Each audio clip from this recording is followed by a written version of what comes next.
How's it going, guys? Got December 27th, and let's talk about S&P. So looking on the daily, obviously we saw some more upside today. And let's talk about today because I was not around for probably the last hour of trading.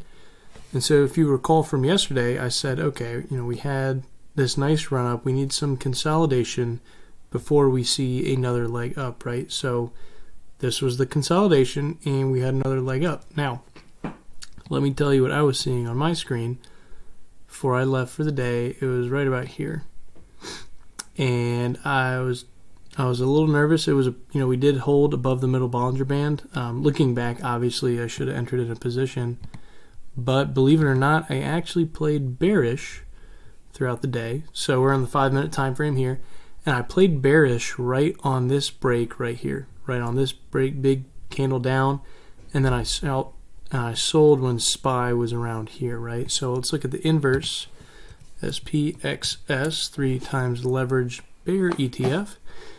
And so I bought in right around here, and then I sold 35.07, I think. Which, 35.21 was the top, but thank God I sold because, we dropped like a rock. So let's talk about SPY, what happened kind of throughout the day, what happened yesterday.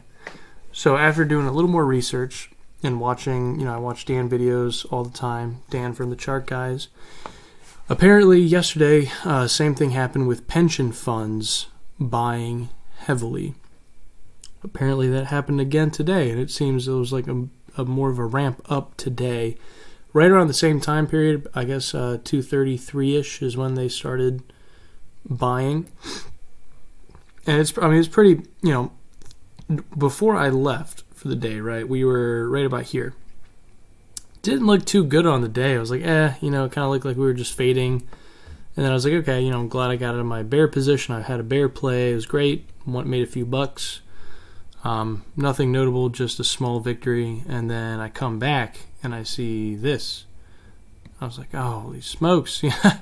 You kick yourself when you're away, but there's nothing. I was away from the computer, wasn't trading, kind of on vacation, so it was okay. So what does this mean for the longer time frame, right? So we talked about the hourly, what we were looking on the hourly. So we did see another leg up, and the 5-minute time frame, the 15-minute time frame, it's pretty overbought right now, which means we need to cool off. So it was overbought yesterday, and we had that nice ramp up. We closed today, high of the day, pretty strong. And we didn't gap up today. We actually opened lower today, traded sideways and slightly down before we had that massive move up. So tomorrow, I would not be surprised if we opened a little lower. Normally, both of these situations would normally be a gap up open, but for whatever reason, they are not.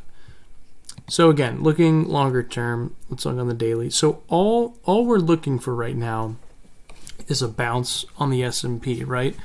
That's how I trade. It's been working for me. I do not predict the future. So we're in a clear downtrend, right? Let's get that straight. We're not, going to record highs on the S&P 500. Like, we are in a clear downtrend. We broke key support levels going back from last February. Downtrend. Okay. Got that covered. So we saw this nice, very nice sideways action, literally bounced off this 282 level 3 times, finally saw a bearish break, huge sell-off, daily RSI was oversold, and what did we do? We had a small bounce up, what is that, 6%? 235, I think it's around 6%. Anyway, had a little bounce, cooled off the RSI, we are no longer daily oversold. We had 2 great green days, right? So what does this mean going forward? I would say best case scenario, going like straight up, no problem, no bumps in the road, maybe to around 260. Best case scenario, just to form that, lower high on the daily time frame before we head lower. And that, actually probably be a little bit lower. Wherever this middle Bollinger Band is, would probably be like the first area of resistance. But for me, I'm almost a little nervous to play bullish. I'm very nervous going against the overall trend. Like, yes, we are in a nice bounce, but the overall picture is not looking good, right? So I like to play cautious. I will be playing with small positions, probably 10% at a time of my normal positions.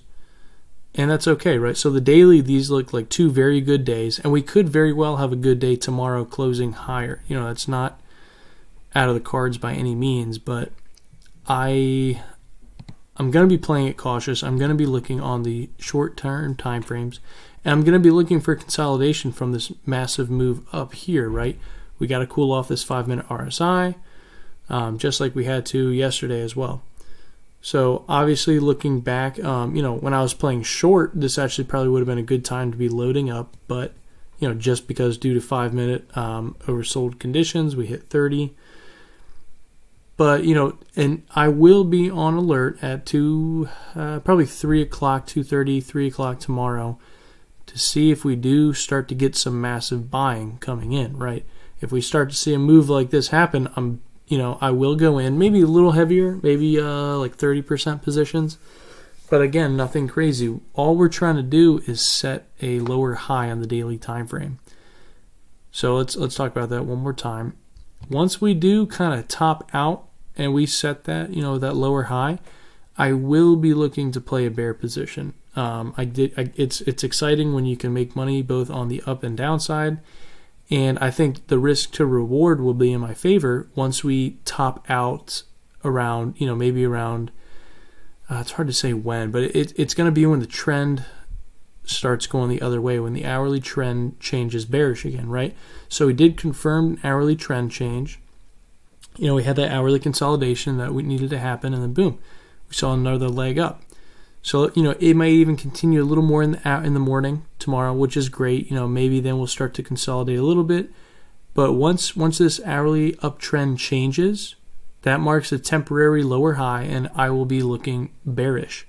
I do not need to make, every cent of every move. That's not my goal. My main goal right now is to protect my cash account and enter in trades that are very low risk and, maybe decent reward. 1, 3, 5, 7% trades. I'll take those any day with low risk.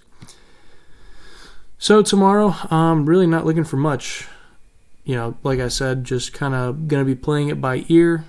Short-term time frames like for 5-minute healthy consolidation, which needs to happen. And maybe I'll zoom out. Look at the 15-minute time frame, the hourly time frame. We are overbought on the 15-minute time frame. Some downside is needed, so I may look to XPSS, right?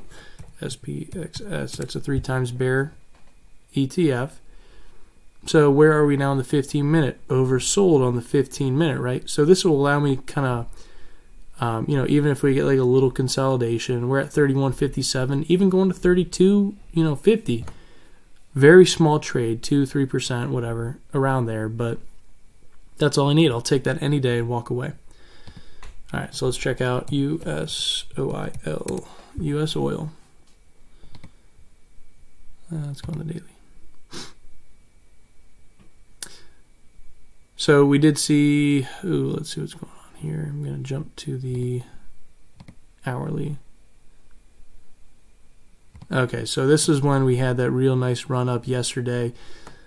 And, believe it or not, I actually lost a little bit of money on oil. I'm ashamed to say, but that's a whole nother story. It's okay. We had a really nice run up, and then it's been kind of slowly hourly consolidation, which is actually looking okay. We were oversold on the hourly in this area.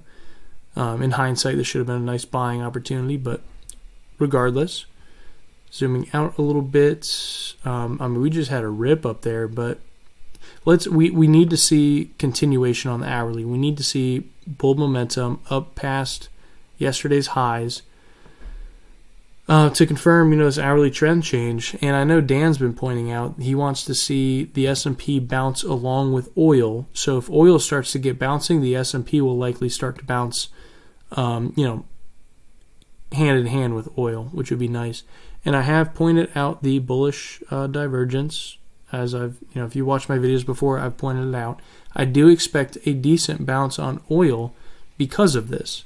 Now, it's hard to play because this is the daily time frame. It's a very conservative outlook. It could take days. It could take weeks to have a bounce play out. And, not even too significant, even from 45, even if we jumped up to 50, that could be the bounce, which is, around 10%. But yeah, that could be, the bounce that we're looking for. So let's keep an eye out on that. That's pretty much it. I mean, let's see what's else out there. XLF. Here we go. Financial sector. Yeah, bouncing nicely along with SPY. That's good. I know the financial sector has been a real drag on the overall markets, but anyway, S&P, all we're really looking for, we need to see that bounce, and we need to kind of see it top out. I don't expect this to go to the moon and break all-time highs. We're just looking for that daily lower high. All right, well, that's it, and we'll tune in tomorrow. Thanks.